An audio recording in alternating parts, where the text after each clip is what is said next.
Hi guys, welcome back to my channel. Today we are testing out the Laura Mercier Flawless Fusion Ultra Long Wear Foundation. Package claims are Laura's longest wearing foundation seamlessly fuses to skin with a lightweight layer that looks, fits, and feels like a second skin.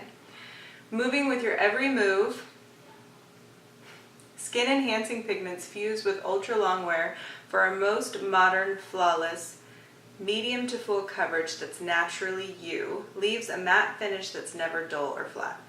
We'll see.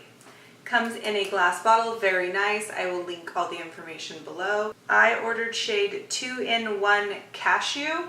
I ordered this online. I just basically went by description, so we'll see.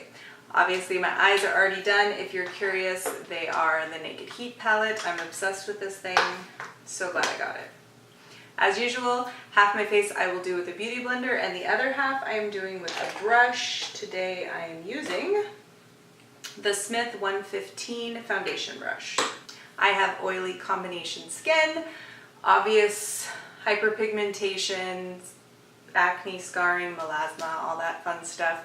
So I prefer a full coverage foundation, but I don't like it to look heavy. So we'll see how that works out. Large pores. Very large pores, you guys will see when I get up close in a few minutes. They're doozies. I think that's it, so let's go ahead and jump in. Alright, comes when you pull off the lid, it has a pump top. So I'm going to start with one pump. It doesn't give out very much, but it is a very thick formula, not runny at all. I'm going to do 2 pumps because that does not seem like a lot. You know what? In the intro I said I was going to use my Smith 115 brush, but I'm actually going to use my Moda Cosmetics Moda Prismatic brushes. They're a dupe for the Artiste brushes. I got it in a set and I'm really liking this brush a lot. It spreads the foundation out really fast and it doesn't soak up, it's so like densely packed, it doesn't soak up any product. So we're going to go with that one. Looks to be a little light, but not bad at all. I think this is going to be a good match. It blends out really nicely. Dries down pretty fast, actually, and it seems to be adhering to my skin really well. It's not doing anything weird around my pores or anything yet, but it is with one layer, I would say a light to medium, so I will build that up a little bit.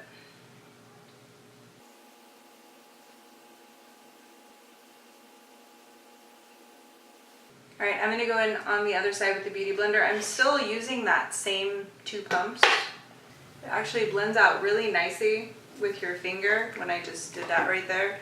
So if you're somebody who likes using your fingers to blend out foundation, I feel like I'm getting a better coverage with the Beauty Blender. Well, sorry, not Beauty Blender. This is the L'Oreal knockoff for Beauty Blender, basically. Good sponge, I like it. Yeah, I definitely prefer the way it looks on my skin with the beauty sponge. The downside to using sponges is they do soak up more product, but I actually seem to be getting a higher level of coverage using the sponge. And I think because it's so thick, it's just really not soaking that formula up, which is nice. Not a huge difference between the brush and the sponge, but enough that I personally notice and like the sponge better. Before I add another layer, I'm going to show you what one layer looks like with the sponge and the brush. This is the side with the Beauty Blender, and this is the side with the brush.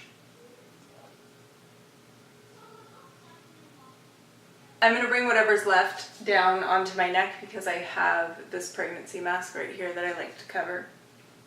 Yeah, as it sits down, I definitely like the side with the sponge better. I feel like it looks way more pore blurring than with the brush. With the brush, it's just really settling into those pores. I'm going to build this up a little bit using the sponge, and I just got one more pump. Yeah, I'd say with 2 layers, it's a really nice medium coverage. It doesn't look cakey or anything like that with the 2 layers. I'm just building up right here around where I have some scarring. Yeah, that builds really nicely. So far, I am agreeing with the 5 stars. It looks really nice on the skin. not cakey, builds up very nicely. It does have more of a matte finish, but it's not that powdery, flat looking matte finish. My son just got home. My dog's happy to see him. 2-in-1 Cashew seems to be a really good match for me. We'll see if it oxidizes, but it is completely dried down and it is a very good match. So I'm really happy with the color, and we will see how the rest of the makeup goes on, and I'll be right back. Okay. Finished look. Everything went on really nicely. The concealer that I used was too dark, so I had to use a little bit of Shape Tape to lighten it up, so it did get pretty heavy. So around here, later when I check in, if it looks a little cakey, I wouldn't blame that on the foundation. I would blame that on too much concealer, personally, for me. But everything else went on really nicely. I would say that if you are someone who likes a more natural look, when you start layering products on top of it, it can get pretty like full-on makeup-y, which I like, so that's good. So far I'm really liking it. We will see how it wears throughout the day. Oh, and I did set my T-zone with my RCMA translucent powder, so forehead, sides of nose, smile lines, chin, I set all of that area, but I didn't set anywhere else. And I think that's it. I'll see you guys in a couple of hours. I'm gonna go get my hairs cut, and I will be back to check in. Hi guys, it's 3 o'clock. I forgot to mention earlier that I did not wear a primer. I am just using my normal skincare and normal moisturizer, but no primer. And also that the foundation, well, all of my makeup was done at 11:30 because I had to leave for a hair appointment. But I did forget to mention that earlier, so we'll call check-in time 11:30, even though it was probably more like 11, but we'll say 11:30, and it is 3 o'clock now. So it's been on for 3.5 hours. I just got my dog some new Kong squeaker balls. So if you hear craziness out there, they're having a lot of fun. Back to the foundation. So this is definitely not going to be an oil control foundation. I can tell you that right now, because at 3.5 hours, I'm already this dewy. My whole face looks like there is highlighter on it versus just the high points of my face. I have oily combination skin, and I was outside running errands today, and I got my hair cut, like I said, so that just kind of ups the oil production level of my skin. Okay, so disregard the sunglass marks around my nose. That is from wearing sunglasses while I was out driving. I've never ever in my life had a foundation that didn't do that for me. So breaking down around my nose a little bit, around the creases of my nose, which is my biggest problem area. And it is starting to break down a little bit on my chin and kind of barely going into my smile lines a little bit. Not bad. Same with my forehead wrinkle, creasing a little bit in there. I do think both sides now look identical as far as the side with the Beauty Blender or the brush. I see no difference there. And I think that's it. So even though I am quite shiny, normally at this point of the day I would take a blotting sheet and just blot around the center of my face. I'm not going to do that because we want to see how this holds up on its own, but I will check in at the end of the night and we'll see if it's broken apart. Even though I am very shiny right now, I actually really am liking this foundation. I'm really liking the way it's sitting on my skin. And I really actually like the dewy finish everywhere else. Just right here around my nose is where it really starts to bother me. That's just my personal preference. But yeah, so see you in a little bit. To be a ridiculous grease ball by the end of every day. Oily gal's curse. It is 7:46, so 7:45 right now.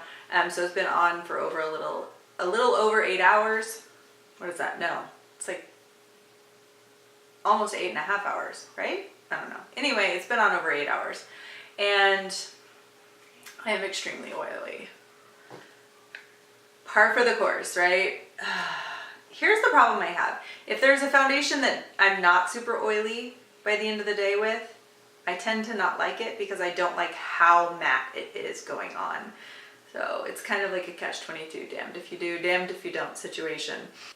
So because I am so oily, that's kind of what I tend to look for, is does it break apart? Can I touch it up? All of that stuff. Look at that. I'm just going to use my RCMA translucent powder. My favorite powder to touch up throughout the day is my NYX, is that upside down? NYX Stay Matte Not Flat powder in nude. I absolutely love that powder for touching up, but it is a powder foundation, so it will add a little bit more coverage, so I don't want to use that, but that is my absolute favorite. So I have some on my brush there, and then I'm just like really pouncing that into the bristles.